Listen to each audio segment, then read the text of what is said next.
understand the departure of a man whose music was a compass for the soul, a bridge between the earthly and the divine, we must begin in the quietest hour, in the hushed space where a great light gently faded from this world. The news arrived not with the clamor of a broken chord, but with a solemn, final resolution of a long-held, fading note. Richard Smallwood, the architect of anthems that taught millions how to pray with their whole hearts, how to surrender in total praise, passed from this life in the deep, still waters of the night. It was early on a Thursday morning, June the 20th, in the year 2024, just after the clock had tolled midnight, marking the thinnest of margins between one day and the next, between the temporal and the eternal. He was 77 years old, having crossed that milestone a mere month before, a birthday that now feels less like a celebration and more like a tender, final gift of time granted to those who loved him, a sacred pause before the inevitable farewell. He did not leave us in the blinding glare of an emergency room, surrounded by the frantic, metallic language of machines fighting a losing battle. His passing occurred at the Brook Grove Rehabilitation and Nursing Center in Sandy Spring, Maryland, a name that itself sounds like a line from a pastoral hymn, a place of rest nestled among trees and quiet care. There's a profound and aching poetry in this setting. This was a man who had spent his life conjuring cathedrals of sound, who had filled the vastness of stadiums and the hallowed halls of the White House with the roaring, joyous thunder of praise. His music had the power to shake foundations, to lift entire congregations to their feet in a single, sweeping crescendo. Yet, for his final act, the stage was not grand. It was a quiet room. The instruments were still. The only choir was a silent, watchful love of those tending to him. It feels fitting in a way that a spirit so attuned to the nuances of grace would choose or be led to such a gentle exit, a decrescendo after a lifetime of fortissimo. The official cause, as given by a spokesperson tasked with translating profound loss into clinical terms, was complications from kidney failure. It is a phrase that feels too small, too sterile, to contain the reality it represents. It speaks of a slow and private struggle, a body's intricate systems gradually, quietly winding down after decades of pouring itself out in service to something greater. For those who had followed the later chapters of his journey, this news brought a grim sense of recognition. His retirement from touring 3 years prior had been a heart-wrenching decision, a concession to the undeniable whispers of mortality. He had spoken then, with the vulnerability that always underscored his strength, about the betrayals of his own physical form. The hands, those miraculous instruments that had danced across the keys with such fluid authority, now faltering, losing their surety. The heart, that wellspring of emotion from which all his music flowed, now requiring a slower, more careful rhythm. The kidney failure, then, was not a sudden blow, but a final, systemic sigh, a quiet internal culmination of a long battle fought with dignity and faith behind the scenes. One cannot help but sit with the crushing irony, the human vulnerability it underscores. Here was a man who was, for countless people, a direct channel to healing. His compositions were prescriptions for the spirit, sonic bombs that could soothe anxiety, dismantle despair, and ignite a flicker of hope in the darkest of nights. Peace Be Still was not just a song title. It was a command that actually worked, a spiritual intervention. Yet, the vessel that carried this profound healing gift, his own physical being, was subject to the same relentless laws of frailty that touch us all. This truth does not diminish his legacy. It hallows it. It roots his celestial sound in the soil of shared human experience, of pain, of limitation, of the quiet courage required to create beauty while navigating a body that is failing. He understood suffering not as a theoretical concept, but as a lived, daily reality in his later years, and this understanding seeped into the very marrow of his later work, giving it a depth of empathy that only those who have truly endured can impart. The month that stretched between his 77th birthday and his passing now feels like a sacred, stolen season of grace.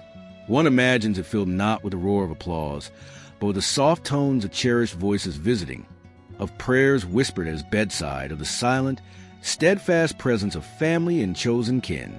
Perhaps, in moments of clarity, there was even the faint, familiar hum of a melody in his mind, a last, private composition. While the public world had long mourned his absence from the spotlight, this period was a true, unadorned final movement of his symphony, a slow, gentle adagio. His transition, while peaceful for him, has left behind a silence in our world that is both immense and resonant. It is a particular silence that follows the last, echoing chord of total praise in the grand auditorium, a silence that is not empty but densely, achingly full. It is saturated with memory, with echo, with the lingering vibration of glory that has now departed from our midst. We are left to inhabit that quiet, to feel the contours of a loss that seems to stretch as wide as the sky, and comprehend with heavy hearts that the complications were not merely renal. The true complication is for us, the living, who must now learn how to navigate our sorrow, how to offer our own praise, in a world where his hands are no longer on the keys to guide us, to show us the way home, to trace the origin of that sound, to find the source of the river that would one day flow into the vast ocean of total praise. We must travel back to a different time, to a place humming with a different kind of spirit. It begins not on a stage, but in the warm, close heart of family in Atlanta, Georgia, in the late autumn of 1946. Richard Smallwood entered the world at the tail end of a year change, in a city thick with a history of black resilience and burgeoning promise. But Atlanta would be the cradle, not the crucible. It was a move north, a journey up the map to Washington, D.C., while he was still a boy wearing short pants and scuffed shoes, that would truly become the defining migration of his soul. The nation's capital in the mid-century was a place of profound juxtaposition. The austere marble monuments of democracy standing just blocks away from the vibrant, shouting sanctuaries where a people's deeper democracy of the spirit was practiced every Sunday. It was in this charged atmosphere, between the formality of state and the fervor of faith, that a young boy's destiny began to hum, first as a faint vibration, then as an irresistible pull. And that pull, that summoning, manifested at an age when most children are mastering shoelaces and sidewalk chalk. By 5, little Richard was at the piano, but this wasn't the dutiful plinking of a child in lessons. This was something more ancient, more intuitive. He played by ear. His small hands, fingers still soft and unformed, found their way to hymns and tunes as if guided by a memory in the muscle, a song line already written in his bones. There was a sacred mischief in it, a sense that he was not learning a new language so much as remembering one he had always known. His family, of course, heard it, that unmistakable spark that is more than mere talent, that is a kind of enunciation. They provided the structure, the lessons, the encouragement. But his real conservatory was the pew. Every Sunday, he was immersed in the full-throated, complex grammar of the black church.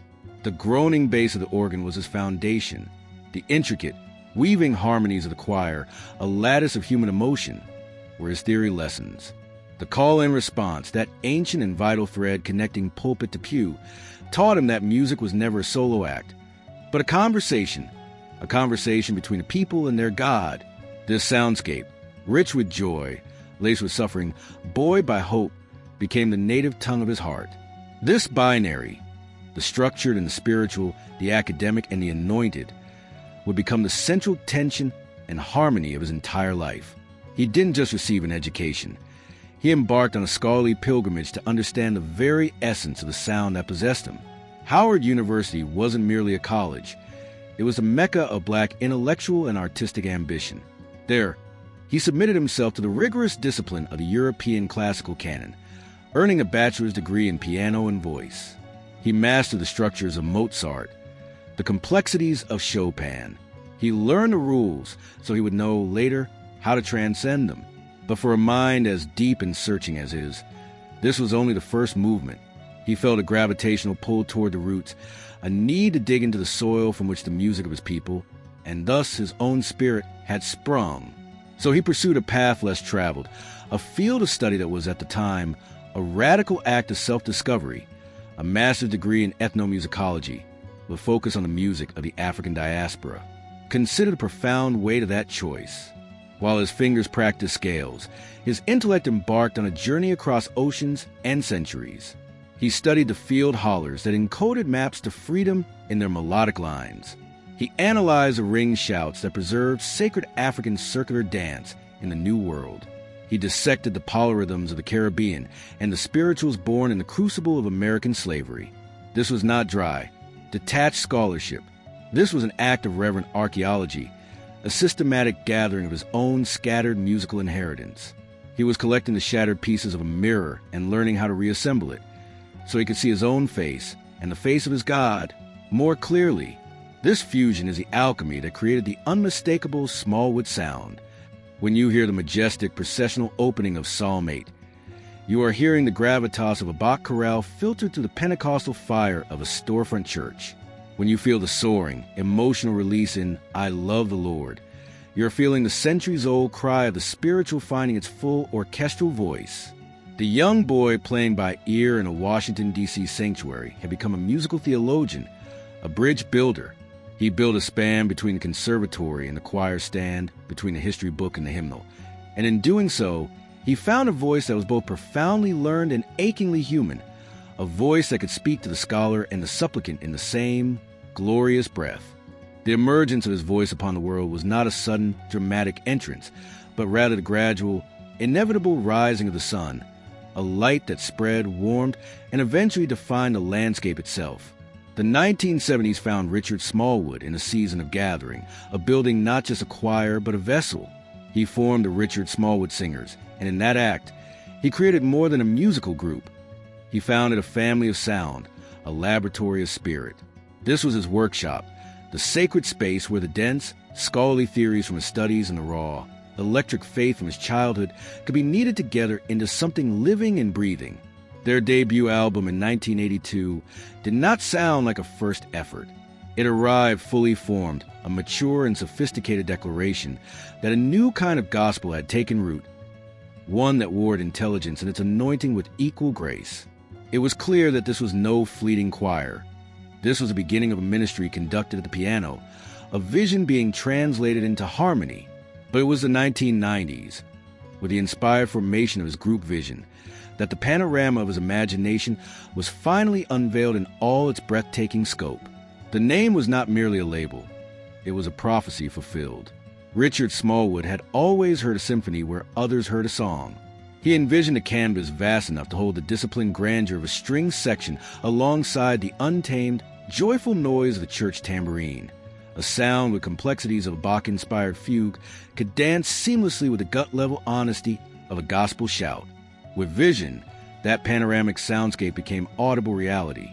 The albums from this era did not simply add to the gospel catalog. They became its foundational pillars, New Testaments written in chords and crescendos. They were not just music to listen to. They were architecture to inhabit.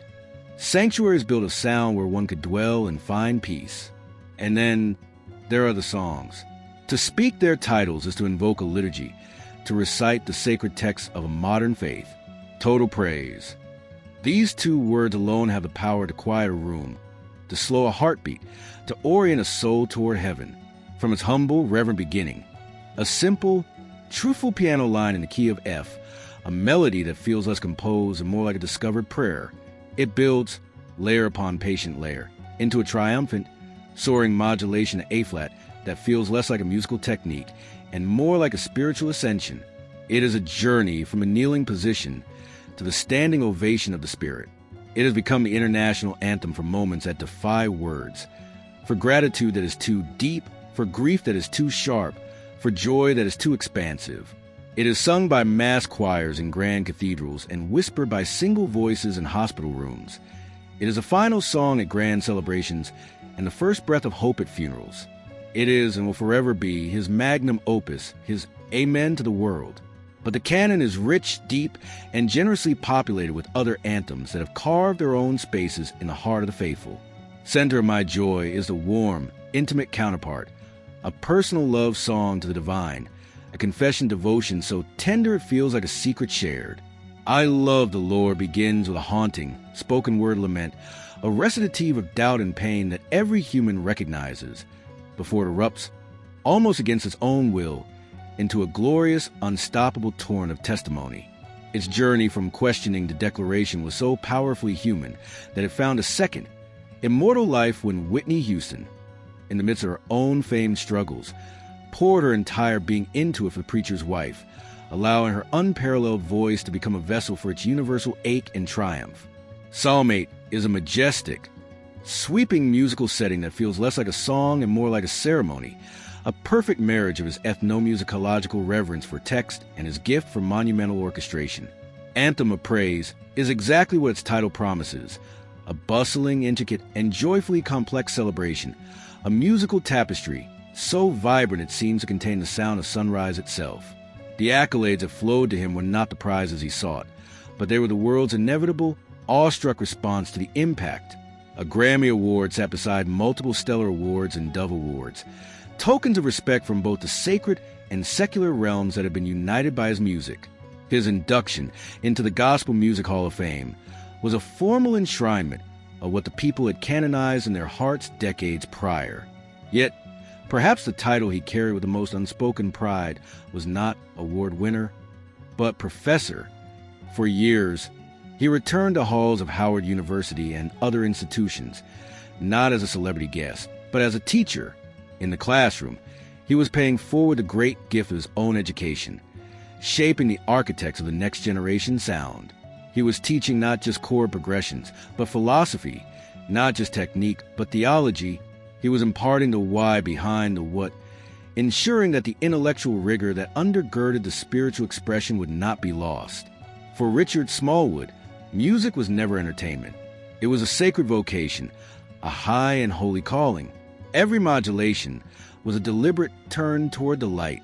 Every complex harmony was a reflection of the multifaceted nature of God's grace. Every sustained note was an act of persistence, a musical representation of faith holding on. He constructed sonic cathedrals where the weary could find rest, the doubtful could find a foothold, and the joyous could find a vocabulary for their elation. He understood in his bones that before theological truth could be believed, it had to be felt in the bloodstream. And he was a master chemist of feeling. His stage was a pulpit, his piano an altar, and his life's work was a single, sustained invitation, extended again and again in every whispered verse and every roaring chorus, for a world hunched under the weight of the mundane to straighten up, to listen, and to be lifted effortlessly and gloriously into the realm of total praise. The man who composed some of the most expansive, communal hymns of devotion the world has ever known, who gave voice to a love so vast it could anchor a universe, charted for the geography of his own heart a path of profound and deliberate solitude. To the millions who felt they knew him intimately through the vulnerable confessions of his music, through the seeking questions of "I love the Lord" and the serene surrender of "Center of my joy," Richard Smallwood remained, in the most personal and human sense, a beautiful mystery wrapped in a mantle of quiet grace. He never married. He raised no children of his own flesh and blood.